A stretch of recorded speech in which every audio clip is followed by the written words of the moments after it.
نحمد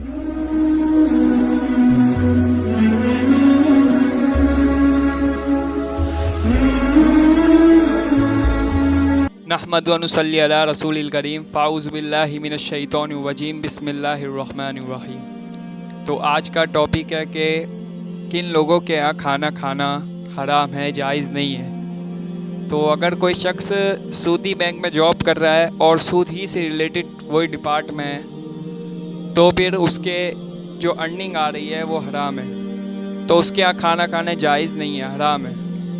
ہاں، اگر اس کے علاوہ کوئی اور ارننگ بھی آ رہی ہے اس کے ساتھ ساتھ جو حلال ہے، سورس آف ارننگ اس کے ساتھ کوئی اور آ رہی ہے جو حلال ہے، تو پھر وہ بندہ کھا سکتا ہے اس کے وہاں کھانا، اور وہ یہی امید رکھے کہ وہ حلال سے ہی کھلا رہا ہے، اس پہ کوئی تشویش کرنے کی پھر ضرورت نہیں ہے۔ تو اب کچھ کہتے ہیں کہ اب ہم کھانا ان کے یہاں نہیں کھائیں گے تو رشتہ داری ٹوٹ جائے گی۔ تو بھائی شرعی حدود کے اندر رہتے ہوئے رشتہ داری جوڑنا لازم ہے۔ اب تم شرعی حدود کو کراس کر رہے ہو تو اس میں جائز نہیں ہے۔ اب تم کسی کا دل جوڑنے کے لیے تم اس کے لیے حرام کھا رہے ہو تو یہ جائز نہیں ہے کہ تم اس لیے حرام کھا رہے ہو بھائی اس کو میں تبلیغ کر سکوں، وہ اس کا دل مائل ہو جائے، میں اس کے ساتھ بیٹھ کر چلو اس کے ساتھ کھا لیتا ہوں۔ اب آپ کو پتہ ہے وہ حرام ہے تو آپ پھر جائز نہیں ہے آپ کے لیے، وہ آپ کسی کا دل رکھنے کے لیے حرام نہیں کھا سکتے، نہ ہی کسی کو تبلیغ کرنے کے لیے بھی حرام کھا سکتے ہیں۔ یہ غلط ہے، جائز نہیں ہے۔ یار کوئی میں اس کو دین کے قریب کرنا چاہتا ہوں، چلو کوئی بات نہیں کھا لیتا ہوں۔ اب کوئی شراب پی رہا ہو تو اس کے ساتھ 2 گھٹ چلو شراب پی لوں، ہم کلوز ہو جائیں گے آپس میں، نہیں ہے، جائز نہیں ہے، غلط ہے، یہ حرام سب کے لیے حرام ہے۔ ہمارے حضرت فرماتے تھے کہ میں کسی کا دل جوڑنے کے لیے اللہ سے رشتہ نہیں توڑ سکتا، اللہ کا رشتہ پہلے ہے، مخلوق کا رشتہ بعد میں۔ دوسری بات یہ ہے کہ یہ ضرور کیا جا سکتا ہے کہ اگر آپ کہیں پھنس گئے، کہیں آپ بیٹھ گئے کھانا کھانے، اب آپ نے کھا تو لیا وہ، تو آپ کے اوپر وہ اب حرام بوجھ ہو جائے گا، تو اس کے لیے آپ وہ جو کھانے کے پیسے ہوں گے اسے آپ صدقہ کر لیں۔ حرام کے پیسے بھی اگر صدقہ کر دیے جائے تو وہ چیز جائز ہو جاتی ہے۔ پھر آج لوگ کہتے ہیں کہ سود کھاتے ہیں، حرام کھاتے ہیں، اور کہتے ہیں کہ اللہ بڑا غفور الرحیم ہے، اللہ معاف کر دے گا۔ تو بھائی اگر اللہ کو معافی کرنا ہوتا تو آپ صلی اللہ علیہ وسلم اور سارے انبیاء کرام کو کیوں بھیجتے؟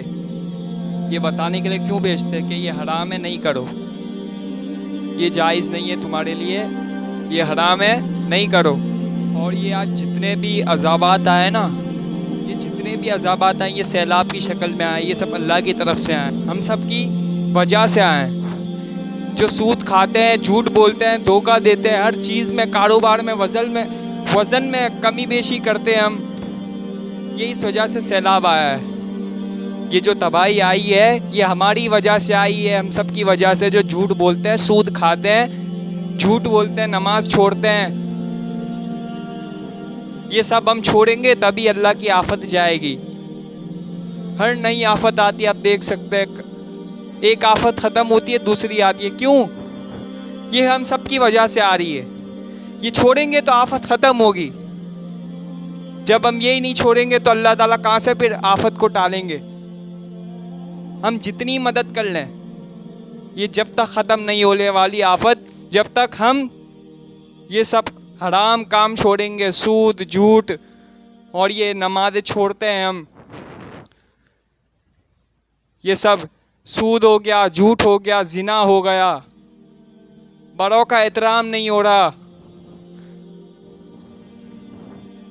یہ سب ہم چھوڑیں گے، گناہ اللہ کی طرف رجوع کریں گے تو ہی عذاب ٹلیں گے، ورنہ ایسے نہیں ہونے والے۔ ہم نماز نہیں پڑھتے اور ہم بولتے ہیں کہ یہ ختم ہو جائے، عذاب کہاں سے آ گئے؟ یہ نماز نہیں پڑھیں گے تو عذاب ہی آئیں گے نا اللہ کی طرف سے، اور کیا آئے گا یہ؟ تو بھائی ہم سب سے پہلے یہ سب ہم جھوٹ چھوڑیں، پہلے تو جھوٹ بولنا چھوڑیں، ہر بات میں جھوٹ ہے، ابھی کاروبار میں بھی جھوٹ ہے، ہر پوری زندگی میں جھوٹ ہی جھوٹ ہے، یہ پہلے چھوڑیں جھوٹ کو۔